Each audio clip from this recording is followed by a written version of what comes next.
Before we jump into the open Q&A, I just want to give a brief background about Pacific Community Ventures. If there's anyone out there who's not familiar with what we do, Pacific Community Ventures is a nonprofit that's committed to the success and resilience of small business owners across the country. We achieve our mission through a combination of our affordable lending program, which is in the state of California, our social impact measurement and management research and consulting program, and finally our free business advising program, which is sponsoring this webinar here today. If you are not yet connected with an advisor through our business advising program, what I'll do is I'll drop the sign up link in the chat box, and I'll follow up with an email later on today with details on how you can get set up and get started working one-on-one with an advisor to help you through any challenges or opportunities that your business is facing at this moment. And then, just without further ado, I want to pass it over to our Workday team, and we can start off. They can give a brief introduction, and then, like I said, we'll get into our questions. So Lee, Kristen, and Akiva, I'll pass it over to you. Sure, I'm happy to start. Hi, everyone. So I'm Lee Nishino. So I'm the compensation partner at Workday. I support our engineering client groups in a lot of compensation matters, from building sort of our salary structure ranges, looking at competitive positioning for our roles in the technical field. I've been doing compensation probably for a good 10 years now. Prior to that, I did a little bit of mergers and acquisitions, where also we were looking at, acquired companies coming into the organization and how do you integrate that organization coming into the company, coming from different benefits and compensation packages. It was also through sort of that total rewards lens. So I am happy to be here, and thanks for inviting me and having me here today, Morgan. Thanks. Next, Kristen Charlson. I've been in the talent acquisition space my entire career. I have done everything from new grad hires all the way up to the C-suite and everything in between. So I have specialized primarily the last few years within corporate recruiting, which encompasses marketing, finance, legal, and maybe some few other ancillary businesses. And today I support executive recruiting here at Workday. So pleasure to be here, and look forward to answering any questions, all things talent acquisition related. Great. Hi, everyone. My name is Akiva Lewis. I am a diversity business partner at Workday. So what that means is that I help ensure that each of our line functions within the company have a diversity strategy and have the tools and the mechanisms to be able to deliver against those. I've been in the diversity space for 5 or 6 years now, I think. I've been a part of Workday for a little over a year, and before that I was at Google for close to 10 years. Most of my career has been on the HR side, and I've done everything from, I started off doing payroll, been an HR business partner, and doing HR systems, compensation as well. And I've also spent time, I took a little hiatus from HR and spent time doing sales, strategy, and operations for a few years. And so really happy to try to answer questions across a breadth of topics. And the other thing I just want to call out is a huge plug for the business advising program. I've been a business advisor through PCV for about 4 years, I think, or so, and I've had 3 different engagements, and they're amazing. And so if you haven't taken advantage of it, please do. It's well worth it. Thanks so much. And yes, you can get connected with people exactly like Akiva, maybe even Akiva himself. Awesome. Well, thank you so much for joining us, and we'll get right into questions because I see one already popped up in our Q&A box. So the first question that we have is coming from Sarah in Los Angeles, California. They've been trying to bring in a DEI training and hasn't been able to find a company that can help. Do you have any good suggestions? Hi, Sarah. I'll take that question. So I would say that, well, I have worked with a diversity trainer. Actually, when I was getting my MBA, I did an internship with them, and they were fantastic. But before I even give their name, the one thing that I would say is be very clear about what it is you're trying to achieve with your training. Are you looking to do just very basic, like build awareness around why diversity and equity and inclusion are important and how they fit within the organization? Are you looking for some specific help to address a unique circumstance, or you have a certain population within your organization that you're trying to support and help out? And I think how you answer each of those questions will guide you to the right type of trainer and consultant for that. So I'd be happy to have a follow-up with you to get into more details and kind of sort through that. But it'd be very difficult to answer that. If you want to add more context into the chat, we can pursue that further. But I'd say be clear about those, and then there's actually like lots and lots of quality trainers that are out there. You just want to find one that's actually going to be able to deliver against your goals. And just to put it out there, the company that I worked with, it's called the Diversity Training Group, and they're based out of Virginia, but they travel across the globe to do training. And really where they specialize is in kind of establishing that baseline understanding of why diversity, equity, and inclusion are important, and giving you the language to be able to have further conversations. But always happy to follow up.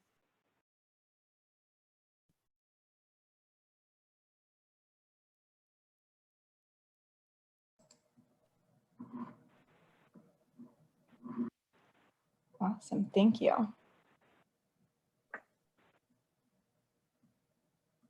And Sarah, we can get you connected with Akiva after this session. Right.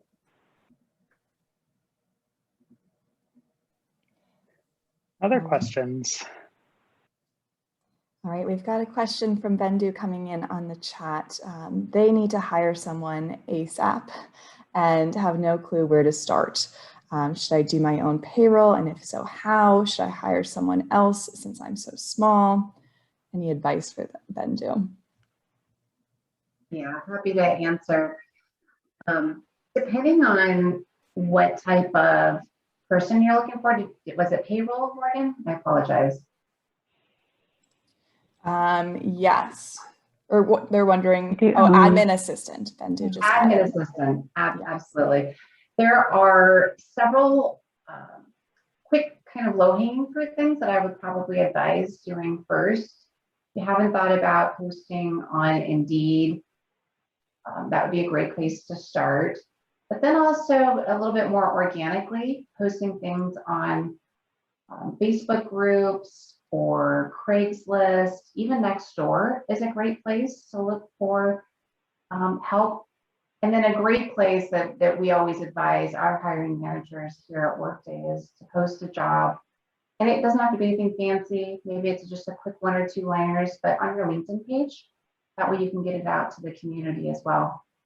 If you want to take it to the next level, you could certainly engage with a search firm. There's quite a few, especially here in the Bay Area. If that's where you're located, I'm happy to talk offline of a few companies that could certainly help support your efforts as well. But those would be the first few places that I look at to start building a broader network and reach. I would also add, I think, to that one from kind of the roles I think that you're looking for specifically, your HR manager generalist is probably a good person to start. They tend to have a very broad scope when they are especially working in sort of smaller companies. So if you're looking to hire somebody who's like an HR generalist coming from, I think some of these larger companies, even like at Workday, a lot of those folks are more specialized in maybe talent management or performance management. And when you get to smaller companies, HR managers tend to go even broader than that because they're so small. And in some cases, some of your HR manager probably even manages payroll for you as well. And so I would definitely look for specific HR generalist role that may be coming from, again, sort of the smaller startup type of companies, because their role tends to be a lot broader than some of the ones that are coming from the larger company that tends to be sort of a little bit more specialized. So, so I think that's where I would start.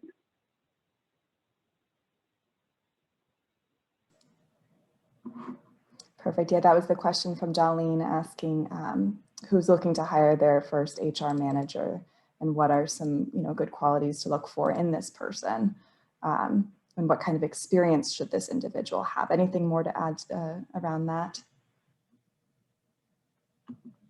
Again, for the HR manager. Yeah, they do wear many hats. I see that comment over there, and that's totally true.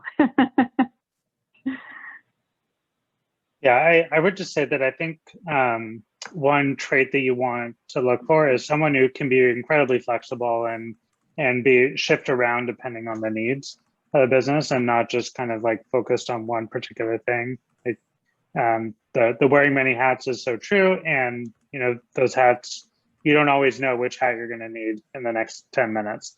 So finding someone that is comfortable in that type of environment, and who can share with you times when they've had to do that. And so I do think that's really critical especially when you're so small. And going off of that is, when would you recommend a small business owner start to hire that HR generalist? What size company, how large of a company should they be for that to be necessary?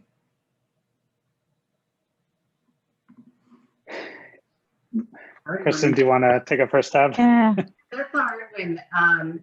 Certainly you're going to hit some critical mass where you might have quite a few folks within the business that you need to start thinking about other things, benefits. Maybe there's LOA type of activities, something that you're going to need to sort of offload some of the day-to-day to somebody else.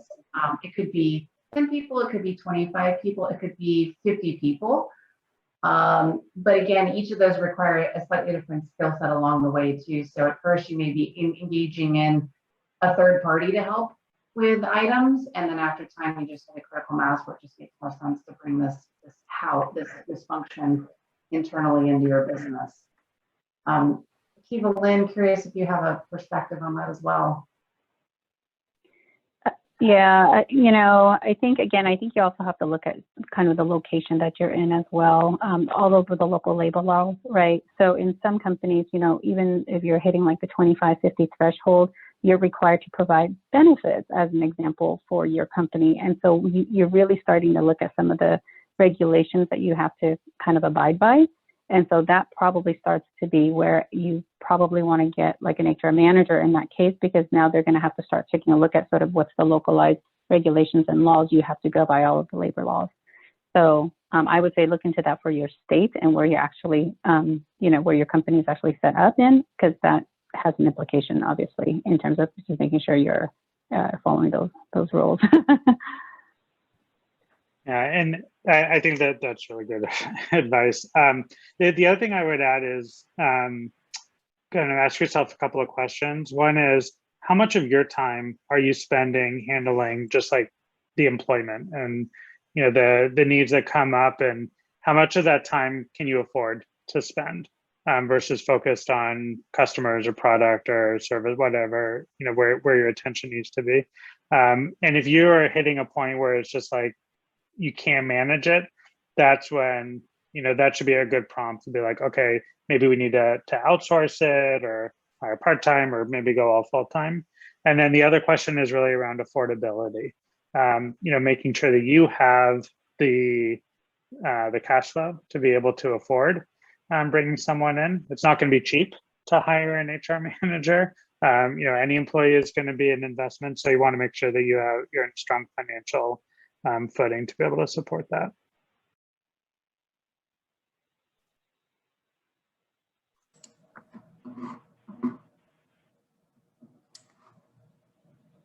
Awesome. Are there, I'm going to move on to Angela's question here. And I know I see all of your questions in the chat. I'm just trying to pick the ones that flow and are relate. But I'll go to Angela's question is, are there any specific companies you recommend for outsourcing HR duties?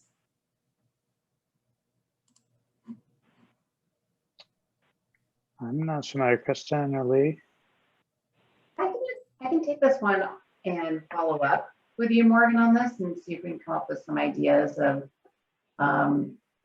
companies that are just generally out there. Lynn, anything that you might have on your end?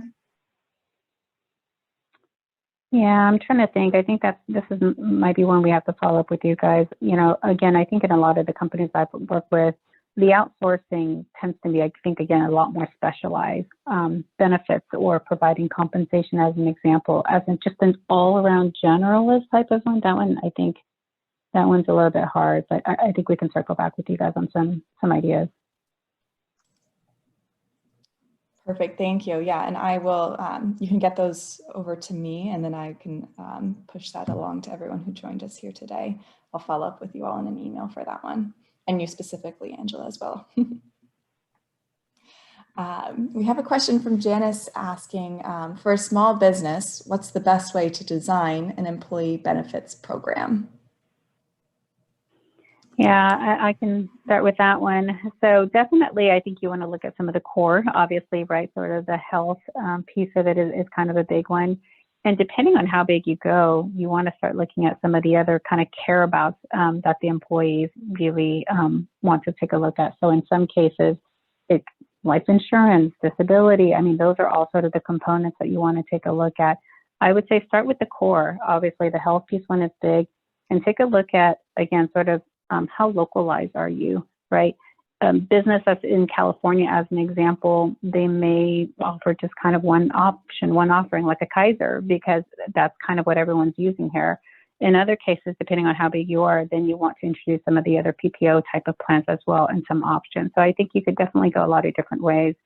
Some of the extras and things like that that you want to think about the benefits is, you know, different types of either bonus programs that you might want in there, going from a total reward standpoint.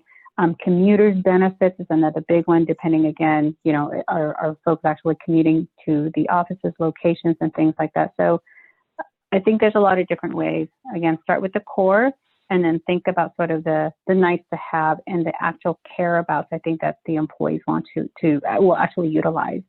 Right. One of the things that's always interesting for us when we take a look at from a total reward standpoint is you have to think about it from the employee perspective and what do they actually value. It's nice to have all of these nice perks and all of that, but if employees aren't actually utilizing them, not only are you wasting money, but the employees aren't getting anything out of it. So think about, again, just from your perspective and your environment, what are some of the big ones that your employees would absolutely value? I know in some cases like food, right? I mean, even in our Workday environment, people here love getting free food and free snacks, as an example, or having a breakfast bar. I mean, those things are all, again, that's part of the benefits design. That's all part of the benefits package that you might want to consider, and not just the stuff that you think about, which is like, you know, like, of course, the big one, like the health insurance. So.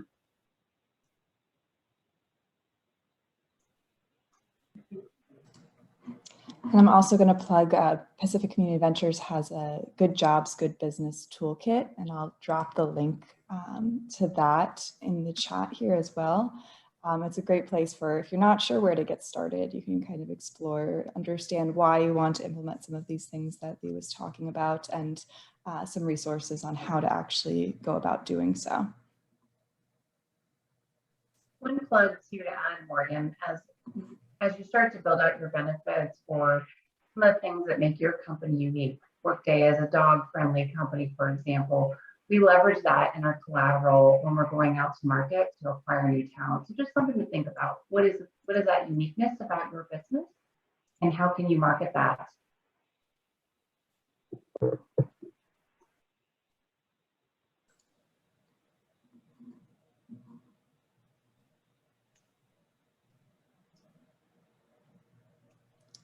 Great.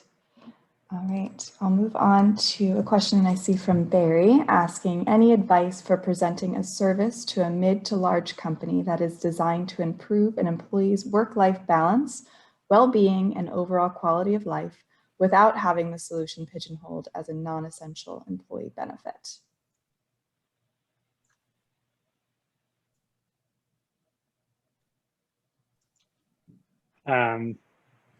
So just Barry, a clarifying question for you. I'm assuming this is a service that you offer, and you're trying to figure out how might you get the Workdays of the world to want to buy the service.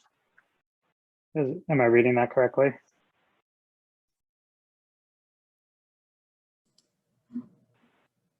Okay. Thank you for clarifying. I'm happy to take a first pass at this, and then I'd love to hear from the others too. So I think that we're in a very strange position right now, the Workdays and other companies, and trying to figure out, what is the nature of work going to be when we're returning from work from home, and even for those that have already been in place, like how do you handle kind of the opening up of the economy? So admittedly, it's going to be very difficult to get something new inserted unless the solution is specifically targeted to help address this unique position that we're in. So, just in terms of setting expectations, it's probably going to be hard to be able to get some mind share or get someone to really think about spending money on something new when we're still navigating these changes. But with that said, I think that it's really about how does your service solve that need? Like, what is your value proposition? How do you make it easy for the business to be able to engage? So often companies like Workday have to figure out, how does this fit with everything else that we're doing? What would implementation look like? Is this going to be a big lift? Is this a light lift? Does it integrate with our existing systems? And being able to figure out like how to navigate that. And so I think within your pitch, it's really about being really clear about what you're offering, why it's important, and how it'll be easy for the company to be able to work with you, assuming that it is. And I also think that to a large degree, this is a numbers game. So you have to be pretty shameless in reaching out and keep trying. Probably a lot of us get solicited all the time for a variety of services. And the ones that really stand out to me are the ones that are short, concise, and really position the product as solving a need that we have. And maybe I didn't realize it was a deep need, but it's something that really stands out, and then we can help navigate into the right place within the company. So those would be my kind of initial thoughts. Yeah, I would agree with that. And I would also say, do a little bit of research, I think, in where some of these CHROs' head is at in all of this conversations around well-being and mindfulness. I know prior to Workday, I came from Cisco, and the head of the HR over in Cisco there was huge on just promoting a lot of services around enabling the workforce to really kind of focus on a lot around work-life balance, well-being, especially in this COVID time as well. And so you're starting to see, again, I think a lot of those companies are kind of rising up to be sort of that great place to work, is also incorporating a lot of those types of programs, I think, into the companies. And so, my advice would be, again, I think take a look at a lot of those companies that are in those top 10, top 25 in those great places to work. And you will see probably some themes around kind of what they're bringing there, and do some research around like, what exactly are those services that are being offered? How are they actually bringing their organization into some of those places, and where the program is really valued by the organization. And so that's probably, you can kind of pick up some tidbits and some tricks there in terms of how do we get, how you would get in front of some of those CHROs in terms of where their mindset are. And I feel like, it seems to be a general theme, I think, nowadays, is that, being sort of that well-being place, it's huge. I think it is huge for a lot of companies now to really incorporate that into their company's sort of programs, right? And that, again, it's part of the benefits is not just, again, sort of the hardcore benefits that you think about. Some of this benefits is about some of these things that the company is doing and bringing that journey along for the employees in getting them to a place to recognize that there is a lot of chaos, there's a lot going on, and having sort of that balance at workplace is equally important to employees in terms of how they look at it and incorporate as part of the company culture even.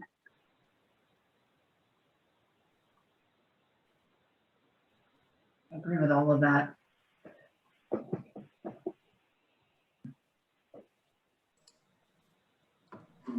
Awesome, thank you. Along the idea of employee well-being, let's see. We got a question that I think is really relevant to the times, and what is the best practice for handling burnouts? This past year's been tough on everybody. If you recognize it, how do you approach it?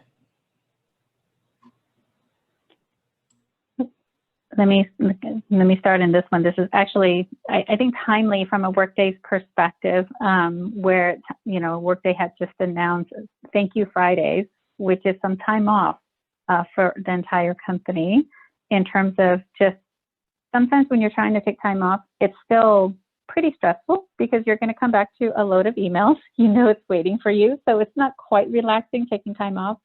But when a company goes forward with something like everybody's going to take that time off, then you're really having that true time off. So, you know, I think first and foremost, it is just taking the time to kind of step away, but doing more than just, you know, telling your employees of like, go ahead and take time off, right? It's taking that extra step of how do we build that into sort of the practice of our organization so that truly everybody can kind of go and decompress and not think about work and the timing also is really important, right? As we know, summer is coming up. It's been a very hard year for, I think, everybody. So the timing that is being incorporated now, implemented now, is also important, right? So how do you recognize it? I think it's just talk to your employees, get a feel of, you know, what your organization is, have focus groups, have some surveys. Surveys is a big one also that's implemented at Workday, just to kind of get a checkpoint, right? And more frequent checkpoint of how's your organization feeling and doing, and then come up with something like that. Sometimes it's just very little of everybody's taking off next Monday or everybody's taking off next Friday. And that's huge. That is huge for the organization. A few of the things that we've done here in the PMP organization at Workday is really being mindful of yourself. And they say on an airplane, you need to put your oxygen mask on first before for everybody else. And so you must take time and preserve your time. And if that means something as small as, hey, no meetings on Thursday afternoons. I'll still be working, but I'm not going to take meetings. Just gives you some time, some mental space to organize your thoughts and maybe clear out your inbox. Something else that I found really helpful, obviously not for today's purposes, but do Zoom only audio. We're all trying to be right in front of the camera ready all day, which can really cause fatigue for folks. And so stepping away and doing a walk and talk versus having the on Zoom video would be, you know, really helpful just to recharge. And then a few other things that we do, if you have Slack or IM, turn it off. That way you're not having the constant interruption of the day. But again, everything to what Lynn said, it really just starts with you modeling that behavior, and then the rest of the team will hopefully follow your lead. Yeah, I wholeheartedly agree with what Lee and Kristen said, and I would add I think having more focus and really ensure that you're doing the work that's most important and not trying to do everything that could possibly be done. I know personally, like if I feel like I'm juggling too many things and I can't, you know, get anything over the finish line because it's just too much, like that weighs heavily on me and contributes to my burnout. And the more that I can be focused and really ensure that my work is going to be driving high impact and it's going to be valuable, like those help keep me energized. And, you know, even if I'm in between those days off, like knowing that that work is really critical, helps to give me energy.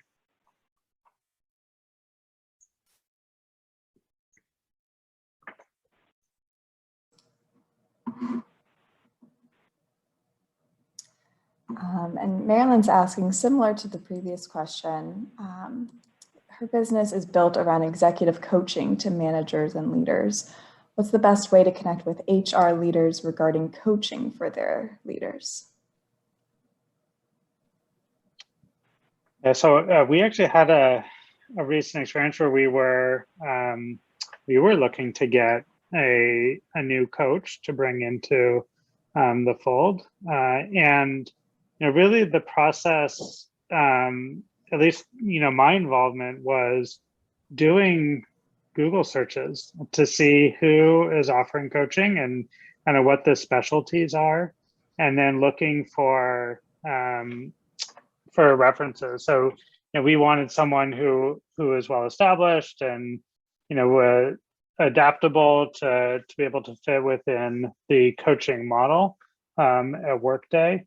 And so we were looking for folks that could do that, and oftentimes just started with a Google search to see who was there. So I think just from that experience, like having a good presence online where you clearly articulate your approach, and even have some one of the things that I found really valuable were being able to read some of the content that was created, or listen to the people. Some folks had YouTube videos or podcasts that they were part of, and that really helped give me a sense for the approach and what you'd be able to offer.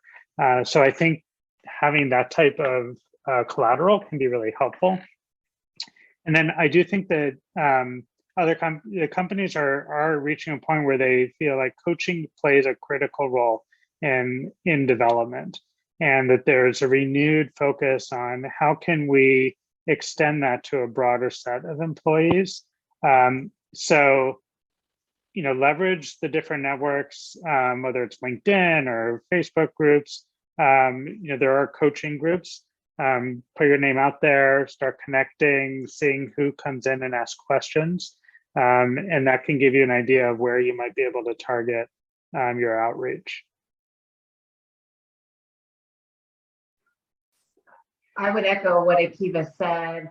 There are some great HR LinkedIn groups where you can naturally join those groups and then start posting stuff about your company or interesting thought pieces to start the engagement. And then naturally that will hopefully lead to some likes and connections that will just ultimately open up the doors for you.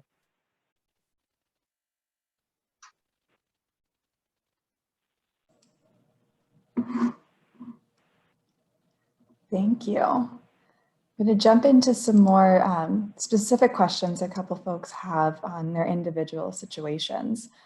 Derek posted in the Q&A chat, he practices hiring new graduates who do not have professional experience and is having a hard time distinguishing between insubordination and lack of experience. He's been working to implement processes and has been utilizing his PCV coach, who specializes in processes, systems, crisis management. But the bottom line is he's having a hard time communicating expectations and deadlines to his personnel. They miss internal deadlines and have to perform rework on tasks that require figuring out.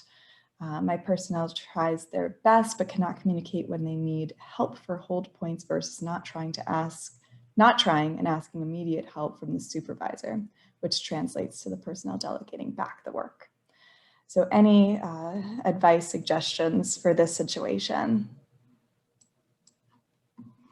Yeah, I can start.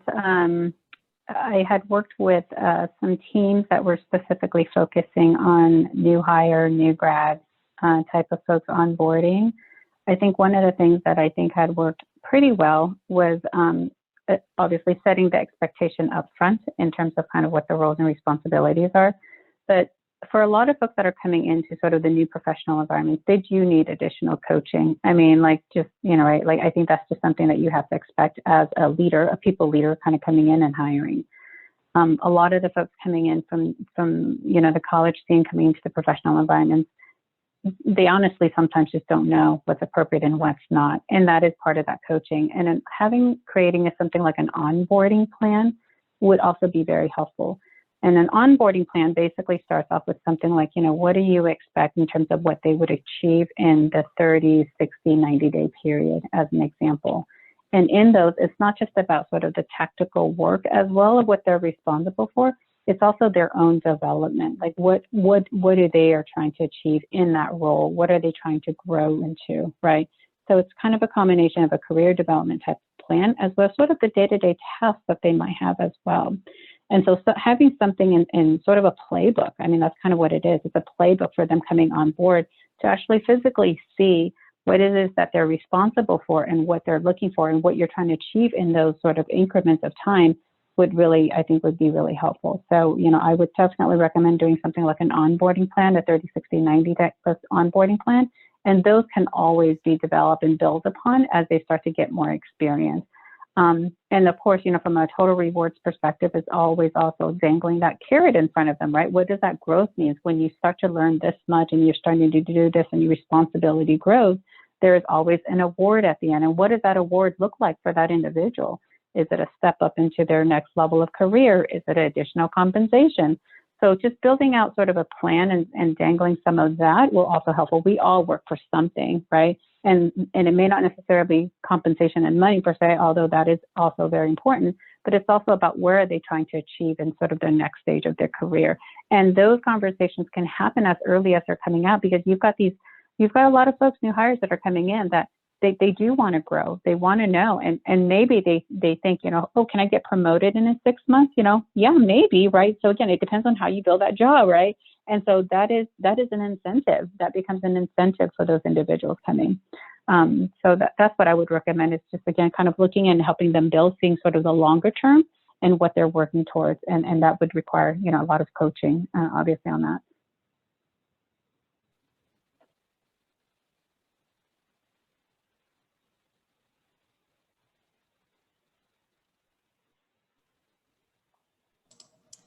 And then following up on that, if they're past the initial onboarding period and they have been working for about a year, as we try to grow their skills and tasks, can we implement an onboarding expectation at that point, even after they've been working for some time?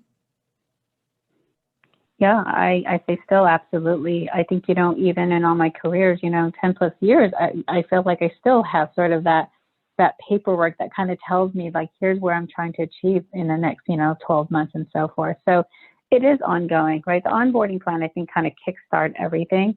But there's always that ongoing conversations on, I would recommend at least on a quarterly basis in terms of where they're looking forward to and where they're looking to, and how do you as a people leader help them achieve those milestones as well, and what's achievable, what's realistic, what needs to be pushed back and whatnot. So I would say it's always going to be ongoing, and it's not just a initial onboarding, obviously.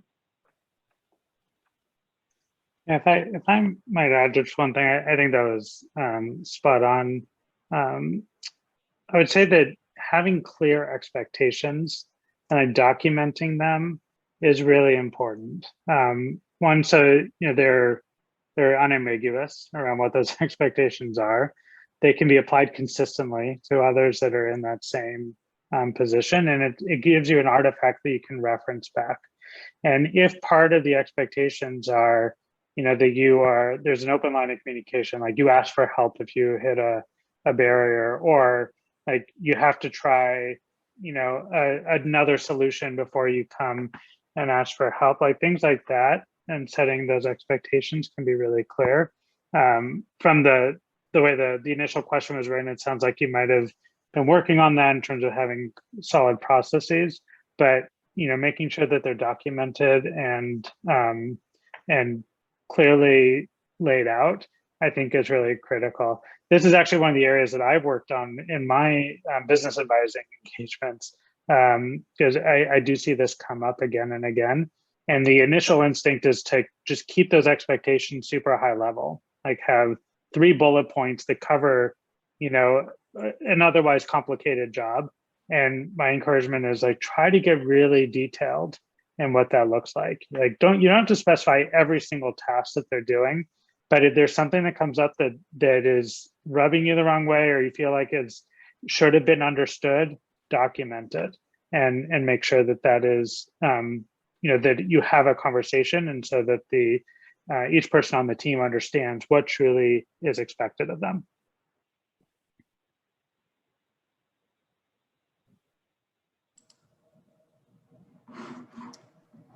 Thank you.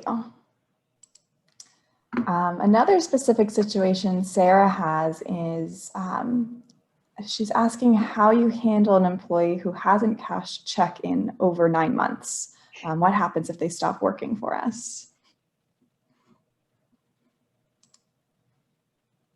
I'm assuming it's a payroll check. I can take a first stab at this one. I'm assuming you may have probably had a conversation and a reminder to the person that you have bank accounts that you need to balance, and make sure that you understand like what that flow is, and see what might be going on. Maybe the check was misplaced. Checks can have expiration dates too, so like there might be something that happened, and it could be a very simple mistake or miscommunication. So I would just say have the conversation, and if there's a check that was earned, the check should be paid. But if there's any doubts around that, then you can always stop payment on it or cancel the check, so that it doesn't get cashed. But I think it really comes down to a conversation.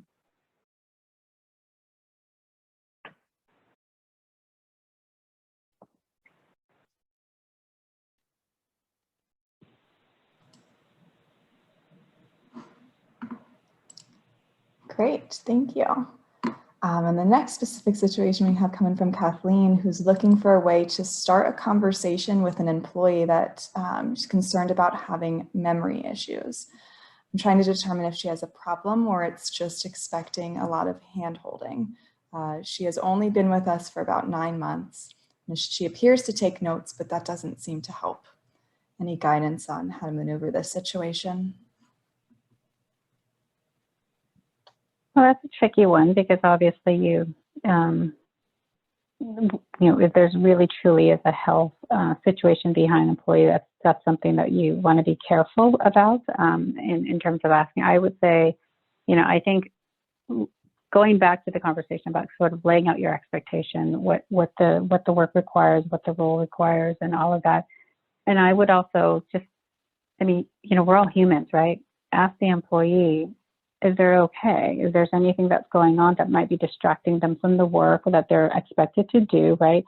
So I think it's having some of those human conversations, to be honest. Obviously there's the whole work component of around here's expectations, but it's do you feel that you can achieve some of these? Is there anything, barriers that you want to talk about, right? So that's all part of that conversation, I think, with the employees. And sometimes it can get a little bit uncomfortable, but it's also kind of opening up that dialogue to let them also tell you what's going on in their personal life. And so sometimes that can very well be the case that they're not able to focus because of something else going on. So let them take the lead on that, but you have to be open and first and foremost to ask the question, to open up that dialogue and build that relationship, I think, with your employee, right? And build that communication, keep those communication lines open to give them the opportunity to let you know kind of what's going on personally that you might not be aware of.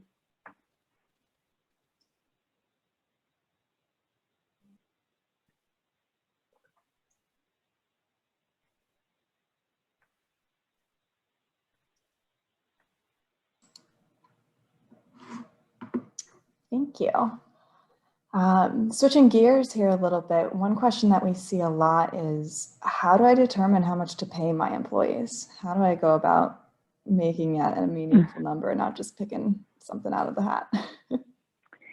Yeah, so so this is I would say this could be easy and this could be hard. So depending on the kind of how I think established you are as a company and kind of how big you are and kind of the industry that you're in, there's certainly a lot of surveys, a lot of good company surveys, right? Radford is a very big one that tends to actually operate across a lot of industries. So whether you're in the medical field, the tech manufacturer, they have these very subset of survey data points that they can provide you. If you are going off, if you're much smaller and you want to go off and look at your own, obviously, right, salary.com, Indeed, some of those will also kind of give you a little bit of insight into what the going rate is for that job. When you're looking at data, whether it's coming from your own Googling it up, or if you're looking at actual survey market data that's coming back to you, the most important thing you want to take a look at is anchoring what you pay based off of the job role in itself, because we all know an HR manager does not make the same as a finance person, who does not make the same as somebody who's working this front desk as a receptionist. So that role is very important, and the going rate is going to be based off of the role. And then the going rate is also going to be based off of where you're hiring in terms of the level of experience that you're looking for. So this is where that entry level, if you're looking for somebody who's pretty experienced in a career level, or if you're really taking off growing and you need somebody who has had quite an extensive experience of, you know, like an expert coming in to kind of help you set the foundation and establish some of the processes that you have here for company, those are all different levels. So your going rate is really going to be those two factors.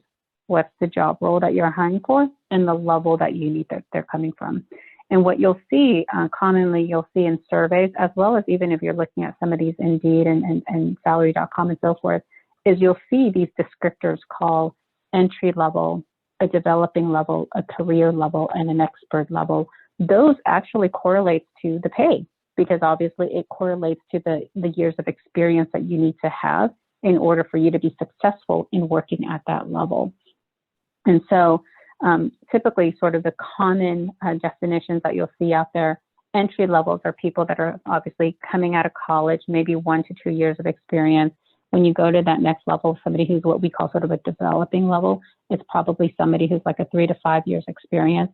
If you're trying to hire for someone what we call sort of a career level, that's really like the 5 to 10. And then when you get to the expert advanced level, it's like 10 plus, right? So those are kind of your general probably guideline that you can take a look at when you're looking at the data points. Again, either coming from surveys, or if you're going out to websites and looking for it, is take a look at the job and take a look at the level. Those two generally will give you the best direction in terms of what the going rate is for that job, and then ultimately how to compensate. Yeah, and I would just add that another source you can leverage is go and look at other jobs that are posted that are similar. Oftentimes I'll have a range in there, and so that can help give you a ballpark. Because some of these surveys, you know, you might have to spend a fair amount of money to get access to it. But Lee did mention some of the free ones as well. But so you kind of have to piece it together based off of multiple data points that are out there. Yeah, and location obviously is huge, right? We know that when you're hiring in the Bay Area, it is the most costly cost of labor that we have here, versus if you were in other places. And I know we saw somebody over in, you know, Honolulu as an example. Again, very different between sort of what you would pay the going rate to the cost of living. I think those tend to sort of get mixed up, and I think there's a lot of folks who think, oh, it's very expensive to live here, therefore the pay is high. There's not always that direct correlation. It's basically based off of sort of, you know, supply and demand. If there's very little HR people there that you have to hire, the few that are available is going to be more expensive, right? If you have a ton of HR generalists in that area that are working right in that market, the cost of labor for those jobs is going to be less. So really, I think it's also understanding, again, sort of when you take a look at what you're looking to hire in that location that you're in your industry, do you have a good feel of what does the demand look like out there for those types of jobs? The higher the demand, the higher the pay is going to be.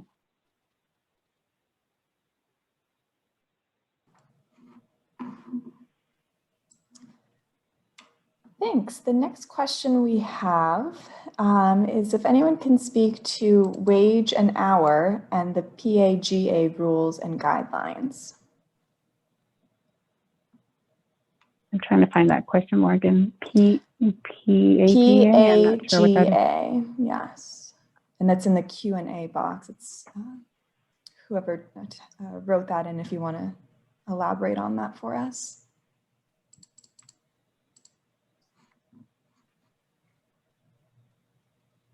Oh, sorry, I'm just trying to look for it because I have not heard of a PA. I'm not sure what PAGA stands for. Me either. Can you expand on that acronym? I don't think I've heard of that one. All right, whoever wrote that one in, if you can expand on that for us, please go ahead and do so. And while we're waiting on that, another question about the new COBRA rules and why an employer has to pay for 6 months post-employment if the ex-employee has obtained employment elsewhere. Would any of you be able to shed some light on that? That one we might have to come back to. I'm not, that one I don't have as much insight into the COBRA rules. No.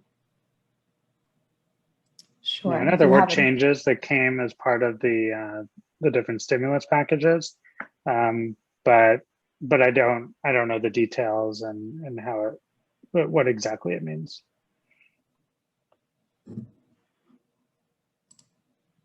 We can ask one of our benefits friends and come back to the team. That would be great. Thank you. We haven't gotten any clarification on the PAGA, but please feel free to elaborate on that if that was your question.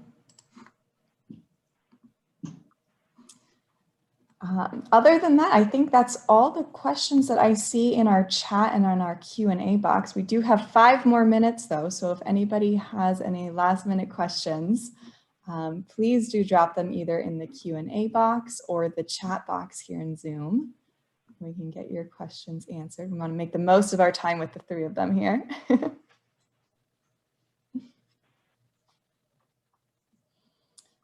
And the PAGA is Private Attorney General's Act. Okay, yeah, and that one I'm not as close to, unfortunately. Yeah, for questions like that, it might be best to talk to employment counsel or an attorney who specializes in that area. Even some of the COBRA rules, they are very nuanced, and so talking to employment counsel could be helpful. Morgan, I don't know if there are attorneys as part of the business advising network that they could tap into, but that's where I would go for those types of questions.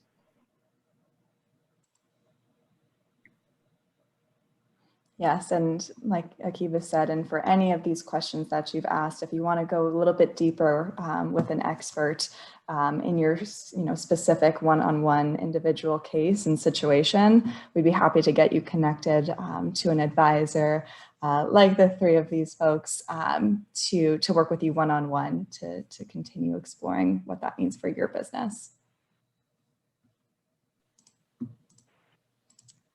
And I'll put the sign up link in the chat box, and I'll follow up with instructions on how to sign up if you're not signed up for business advising already.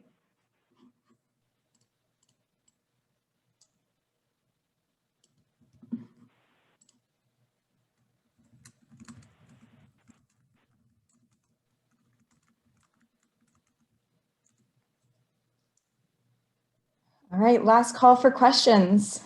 Please drop them in the Q&A box or the chat box. Got 2 more minutes. But if we don't see any more, I do just want to take a moment to thank the 3 of you and Workday for joining us here today, sharing your time and your expertise with our community of small business owners.